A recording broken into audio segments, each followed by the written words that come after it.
What is going on with politicians and the housing market? Have they literally lost the plot? So we have seen a succession of housing ministers over the last decade. We have seen a succession of policies. We have seen a succession of tinkering around the edges from all of the different parties, but none of them actually really seriously have a plan. Theresa May wants to build £2 billion worth of council stock. Jeremy Corbyn wants to basically cap rents, fair market rents that can be charged. Do any of them actually understand what is going on in the market, and do they actually have a plan? The answer is not really. We need to have an altogether different think about things. We need to be really looking at bringing together people actually working in the field, both private rental sector and public sector, and look at what are the issues, what are the challenges, and what can be done to resolve them.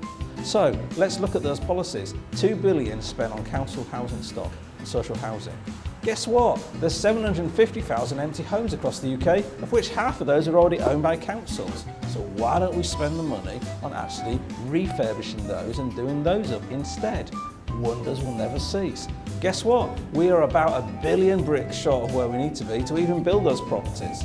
Guess what? We don't actually have the labour to build those houses. So all of this is down to votes. It's catching a vote. It's thinking, oh, that's a really good thing. We should vote for those people. They know what they're doing. They don't know what they're doing because none of this has been costed out. None of this has been thought through. None of it has been really planned at a detailed level to think, actually, just from a project perspective, could this ever happen? And the reality is, unfortunately not. And as a taxpayer, and us paying our taxes to pay for this, we really have to question some of the decisions being made. I know, let's cap rents, Jeremy Corbyn says. Well, Jeremy, with the best will in the world, you can't really do that because we're in a fair market economy. That's the same as saying, let's cap fuel, let's cap gas, let's cap what you can charge for a pint of beer. All of this is in the fair market economy. And people will pay whatever they wish to pay for wherever they wish to live. Now the issue is London is a separate market entirely, and I do feel sorry for some of the people living in London and the astronomical rents charged. And when you look at the graphs, that big difference started to happen back in the 70s, and the gap has just got wider and wider and wider and wider, and will continue to get wider because of the fact that in London, most of the public land is held back by people that own it. People such as TfL hold thousands of acres of land that's kept back and not built on.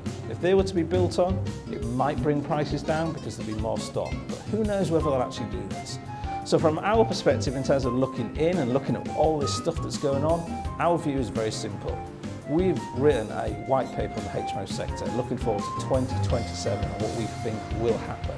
And the government need to get together and really start looking at housing as a 20, 50-year strategy and really starting to protect some of those assets now and to start to invest in them now as opposed to leaving it too late.